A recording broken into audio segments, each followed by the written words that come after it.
Study IQ IAS, अब तैयारी हुई अफोर्डेबल। अडल्ट्री है, मैं इसको पहले आपको समझा दूं, फिर इसके बारे में बताऊंगा अभी हुआ क्या है। इंडियन पीनल कोड के अंदर में एक सेक्शन है 497। ये कहता है अडल्ट्री एक क्रिमिनल ऑफेंस है, एक क्रिमिनल ऑफेंस है। तो अडल्ट्री क्या होता है? सपोज एक मेल पर्सन है जिसका नाम ए है, इधर एक मैरिड कपल है जिसमें फीमेल का नाम एस है एंड मेल का नाम क्यू है। ठीक है, सपोज ऐसा समझ लीजिए। ठीक, अब ये देखिए कि सपोज इस मेल का सेक्सुअल रिलेशन बनता है किसके साथ में? इस फीमेल के साथ, जो क्या है? वाइफ है। क्या है? वाइफ है। और ये क्या है? हस्बैंड है। Without consent of husband, please इस पॉइंट को नोट करिएगा। 497 क्या कहता है कि अगर इस मेल पर्सन का इस फीमेल के साथ में, जो कि वाइफ है किसी की, उनके हस्बैंड के बिना, यानी कि विदाउट कंसेंट क्या बनता है? सेक्सुअल रिलेशन होता है, तो इसको हम रेप नहीं बोलेंगे। देखिए, फीमेल का तो कंसेंट है ही, तभी दोनों के बीच में सेक्सुअल रिलेशन हुआ है, लेकिन हस्बैंड ने कंसेंट नहीं दिया है, तो इसको हम रेप नहीं बोलेंगे, बट इसको हम क्या बोलेंगे? अडल्ट्री बोलेंगे। क्या बोलेंगे? अडल्ट्री बोलेंगे। और अडल्ट्री एक पनिशेबल ऑफेंस है 497 के तहत। अब जब ये चीज मैं पढ़ा रहा हूं तो इसके अंदर में आपको एक चीज नजर आनी चाहिए कि सबसे पहली बात तो ये क्लॉज क्या है कि भाई मेल यानी कि हस्बैंड से परमिशन ले लिया, हस्बैंड का कंसेंट चाहिए। तो सबसे पहला जो इसमें लॉ में दिक्कत थी वो ये थी कि इसमें अगर हस्बैंड से परमिशन लेनी है तो इसका मतलब क्या है कि यहां पर आप जो वाइफ है उनको एज ए प्रॉपर्टी ट्रीट कर रहे हो, सबऑर्डिनेट ट्रीट कर रहे हो। किसके? हस्बैंड के। कि भाई हस्बैंड का अगर कंसेंट है और उसके बाद में आपका सेक्सुअल रिलेशन किसी के साथ में, तो वो अडल्ट्री नहीं है। बट अगर विदाउट हस्बैंड कंसेंट आप अगर किसी के साथ में सेक्सुअल रिलेशन बनाते हैं तो इसका मतलब है आपने अपने हस्बैंड को हर्ट किया है। दैट इज वाई किसको मिलनी चाहिए सजा? इस मेल पर्सन को मिलनी चाहिए। तो यहां पर बड़े मजेदार कैच है, समझिए। पहली बात क्या कि भैया आपने क्या किया? हस्बैंड का सबऑर्डिनेट या हस्बैंड की प्रॉपर्टी कंसीडर किया है फीमेल को, वाइफ को। दूसरी चीज, इस अडल्ट्री प्रोसेस के अंदर में तो ये फीमेल भी इन्वॉल्व है, लेकिन पनिशमेंट सिर्फ और सिर्फ इस मेल को ही क्यों? तो उसके लिए लॉ कहता है कि सिड्यूस करने की पावर हम अज्यूम करते हैं किसके पास में है? मेल के पास में है। That is why male person को क्या करना चाहिए? पनिश करना चाहिए। तो वहां पर क्वेश्चन आया कि एक एक्ट जो दो पर्सन ने किया है, वहां पर सिर्फ और सिर्फ मेल को, क्योंकि वो जेंडर उसका मेल है, क्यों पनिश किया जाए? दो चीजें, इश्यू समझ में आए।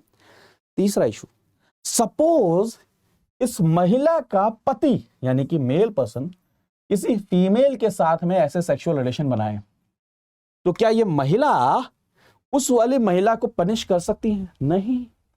तो विमेन के पास में, वाइफ के पास में ऐसा कोई ऑप्शन नहीं है कि अपने हस्बैंड के खिलाफ में या अपने हस्बैंड के खिलाफ में कोई ऐसा केस, या फिर मान के चलिए हस्बैंड को पनिश कर सके। तो तीन कैचेस, तीन इसमें लूप होल्स मिले। सबसे पहला कि भाई आपने कहा हस्बैंड का कंसेंट होना चाहिए, तो हस्बैंड का कंसेंट यानी कि आपने क्या किया? एक तरीके से ऐसा ट्रीट किया कि भाई महिला जो है सबऑर्डिनेट है, महिला क्या है? एक तरीके से प्रॉपर्टी है किसकी? हस्बैंड की, पहला। दूसरा, एक चीज को क्या है? दो लोग कर रहे हैं, मेल एंड फीमेल दोनों, बट ड्यू टू वो अगर मेल है, इस कारण से क्या किया हमने? उनको पनिश कर दिया, इसको एक पनिशमेंट दे दी, फीमेल को नहीं दिया। दो चीजें। एंड तीसरा पॉइंट बहुत इंपॉर्टेंट दोस्तों, कि आपने यहां पर क्या किया है? ये कहा कि भाई फीमेल के पास में ऐसा कोई ऑप्शन नहीं अगर उनका हस्बैंड ऐसी कोई चीज करता है। तो इसके खिलाफ में 2018 में एक पिटीशन फाइल होती है सुप्रीम कोर्ट में, एंड सुप्रीम कोर्ट क्या कहती है? 497 अनकॉन्स्टिट्यूशनल है, उसको स्ट्रक डाउन कर देती है, यानी कि अडल्ट्री को खत्म कर देती है। ऐसा कोई क्रिमिनल ऑफेंस नहीं है। बट अभी रिसेंटली आप सभी जानते हैं, इंडियन पीनल कोड हो, एविडेंस एक्ट हो, सीआरपीसी हो, इनको रिप्लेस करने के लिए नए बिल लाए गए हैं और उन बिल की स्टडी क्या है, पार्लियामेंट्री कमेटी कर रही है ना। और पार्लियामेंट्री कमेटी ने अभी एक सजेशन दिया है। क्या सजेशन दिया है? यह सजेशन दिया है कि जेंडर न्यूट्रल जो कमियां हैं पिछले वाले अडल्ट्री के अंदर में, क्या कि जेंडर स्पेसिफिक है वो, कि भाई मेल पर्सन को ही सजा दी जाएगी, हस्बैंड के पास में पावर है, इस चीज को हटाते हुए यानी कि इसको जेंडर न्यूट्रल बनाकर दोबारा से अडल्ट्री को लेकर आना चाहिए। ऐसा किसका कहना है? पार्लियामेंट्री कमेटी का कहना है। प्लीज नोट करिए, ऐसा इंप्लीमेंट नहीं हुआ है, उनका सजेशन है। ठीक है, तो इस कारण से न्यूज में बना हुआ था जो मैंने आपको समझाया। तो आप देख सकते हैं, इसको मैंने जीएस पेपर 1 से क्यों कनेक्ट किया, क्योंकि ये एक आर्ग्यूमेंट दिया गया पार्लियामेंट्री कमेटी के द्वारा कि अडल्ट्री जो ऐसे कई सारे मैरिज के अंदर में सेक्सुअल रिलेशन वाले केसेस होते हैं, ये क्या करते हैं, मैरिज एज ए इंस्टीट्यूशन को वीक कर रहे हैं, जो सोसाइटी के ऊपर में नेगेटिव इंपैक्ट डाल रहे हैं। सोसाइटी जब आप पढ़ते हैं तो marriage inheritance, marriage as a institution सारी चीजें पढ़ते हैं, तो जीएस पेपर 1, जीएस पेपर 2 जहां पे फंडामेंटल राइट्स का वोलेशन है, जेंडर स्पेसिफिक बायसनेस है, दो चीजें। अनएथिकल, क्या किसी के साथ आप शादी करने के बाद में अगर आपका किसी और के साथ में रिलेशन है, क्या ये एथिकल है? क्या सोसाइटी के लेवल पर इसको अलाउ किया जा सकता है? तो ये वैल्यूज के बेसिस पर एथिक्स से मैंने इसको कनेक्ट किया। तो ये 3 टॉपिक से कनेक्ट हो सकता है। ठीक है, तो न्यूज क्या है, parliamentary standing committee on home affairs जो एग्जामिन कर रहे हैं नए 3 क्रिमिनल लॉज को, है ना, आप सभी जानते हैं, उन्होंने कहा है, रिकमेंड किया है criminalisation of adultery on gender neutral lines. मैंने आपको ऑलरेडी बताया कि 5 जजेस की बेंच जिन्होंने 2018 में अडल्ट्री को डीक्रिमिनलाइज किया था, अडल्ट्री को डीक्रिमिनलाइज किया था, कौन से केस में? Joseph Shine versus Union of India. ये प्रीलिम्स में क्वेश्चन आएगा, Joseph Shine versus Union of India के अंदर में उन्होंने ये कहा कि adultery is not a criminal offence, not a crime, and struck it off the IPC, Indian Penal Code से उसको हटा दिया था, जो मैंने आपको अभी बताया। ठीक है, क्या बेसिस पर बोला था, उससे पहले हम कमेटी के बारे में पढ़ लेते हैं। कमेटी ये रेकमेंड क्यों कर रहा है? The section only penalise the married man and reduce the married women to a property of her husband. The committee is of the view that institution of marriage is considered sacred in Indian society and there is a need to safeguard its sanctity. That is why हम ये कहते हैं कि जो adultery है उसको दोबारा से क्या है, लाना चाहिए। ठीक है, क्लियर है? तो 497 सेक्शन को प्लीज याद रखिएगा, क्यों किस तरीके से। पहली बात तो वो जेंडर न्यूट्रल नहीं था, इस कारण से उसको नल एंड वॉइड किया गया। प्लस में आर्टिकल 14, 15 और 21 का क्या है, वॉयलेशन है, डिस्क्रिमिनेशन कर रहा है, लाइफ के पर्सपेक्टिव पे कर रहा है, इक्वालिटी के अगेंस्ट में है और इन सब चीज़ों के अगेंस्ट में है। ठीक है, तो ये उसको भी क्या कर रहा है।